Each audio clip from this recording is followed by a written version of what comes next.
হয় আমি এটা পথ দেখুৱাম আৰু এই যিটো পথত এনে অৱস্থা বাৰিষাৰ এজাক বৰষুণৰ পিছত এই পথৰ যি কদৰ্য আৰু সেই কদৰ্যই আচলতে হাহাকাৰময় পৰিৱেশৰ সৃষ্টি কৰিছে। মই পুনৰবাৰ কৈছোঁ যে চৰকাৰ এখন থকাৰ পিছতো কিন্তু এই পথেৰে ছাত্ৰ ছাত্ৰীসকল এনেদৰে অহা যোৱা কৰিবলগীয়া হৈছে, অতি পৰিতাপৰ বিষয়। আৰু আমি কথা পাতিম এই পথেৰে বিদ্যালয়ৰ ছাত্ৰ ছাত্ৰী শিক্ষক সকলোৱে অহা যোৱা কৰে আৰু তাৰ পিছত প্ৰতিটো বাৰিষাৰ সময়ত এই দুৰৱস্থা। মই প্ৰথমতে তোমাৰ লগতে পাতিম, যিহেতু বৰষুণ পৰাৰ পিছত কিন্তু ইয়াৰ এক হাহাকাৰময় পৰিৱেশৰ সৃষ্টি হয়। হয়, বৰষুণ দিছে কাৰণে আপোনালোকে দেখাই পাইছে ইমান পানী জমা হৈ গৈছে জেগাই জেগাই, মানে বহুত অসুবিধা হৈ যায়। খোজকাঢ়া জেগা নাথাকে, পানীৰ মাজেৰে খোজকাঢ়ি যাব লাগে। গতিকে এটাই কথা ক'ম, আমাৰ এই আচুডুবিৰ ৰাস্তাটো যেন খুব সোনকালে ভাল কৰি দিয়ে, তাৰ কাৰণে আমি সুখী হ'ম। বৰষুণ দিলে ছাত্ৰ ছাত্ৰীৰ সংখ্যা কমে, আজি যেন আমাৰ স্কুলত ছাত্ৰ ছাত্ৰী একদম কম, আহিব নোৱাৰা হৈ যায়। কৃষ্ণাই আচুডুবিৰ পৰা যোৱা পথ এইটো, এই পথেৰে কেইবাখন বিদ্যালয় মহাবিদ্যালয় আছে আৰু তাৰ মাজত শিক্ষক শিক্ষয়িত্ৰীসকলো আচলতে যাতনা ভোগ কৰিবলগীয়া হৈছে।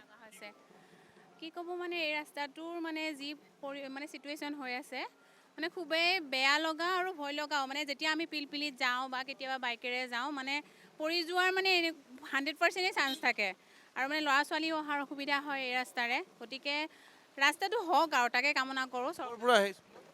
ল'ৰা ছোৱালীবিলাক ইয়াৰে স্থানীয় হয়। তুমি মই দৰং ডিষ্ট্ৰিক্টৰ হয়। ইয়াতে ওচৰতে ৰুম আছে, তাৰ পৰা আহোঁ। পিলপিলি যেতিয়াই সুধোঁ মানে আচুডুবি LP স্কুল যাবা?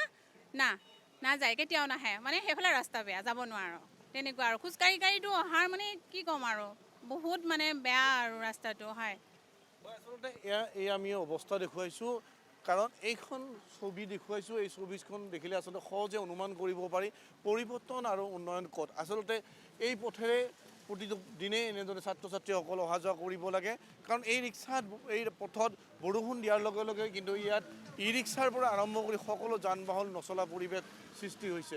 মই পুনৰবাৰ কৈছোঁ যে ছাত্ৰ ছাত্ৰীসকল ভীষণ সমস্যাৰ সন্মুখীন হয় এই পথেৰে অহা যোৱা কৰিবলৈ। মই পুনৰবাৰ কৈছোঁ যে কৃষ্ণাই 37 নম্বৰ ঘাই ৰাষ্ট্ৰীয় পথৰ পৰা এই চোৱা পথ, এইখন পথেৰে কৃষ্ণাই মহাবিদ্যালয়ৰ পৰা দুখন প্ৰাথমিক বিদ্যালয়লৈ যাব পৰা এই পথ, আৰু এই পথৰ দুৰৱস্থা দেখিলে আচলতে সহজে অনুমেয় কি পৰিৱেশ আৰু কি পৰিস্থিতিত এনেদৰে ছাত্ৰ ছাত্ৰীসকল শিক্ষক শিক্ষয়িত্ৰীসকলে অহা যোৱা কৰিবলগীয়া হৈছে। কিন্তু পৰিতাপৰ বিষয় যে চৰকাৰে কিন্তু এই পথটো মেৰামতিৰ ক্ষেত্ৰত কোনো ব্যৱস্থা গ্ৰহণ নকৰিলে, আৰু যদি আগন্তুক দিনসমূহত এই বাৰিষাৰ বতৰত পথ মেৰামতিৰ ব্যৱস্থা নকৰে তেতিয়াহ'লে এই পথেৰে আচলতে এজাক বৰষুণ দিয়াৰ পিছত এনেদৰে বিদ্যালয় বন্ধ হৈ পৰে কৃষ্ণাই আচুডুবি অঞ্চলত।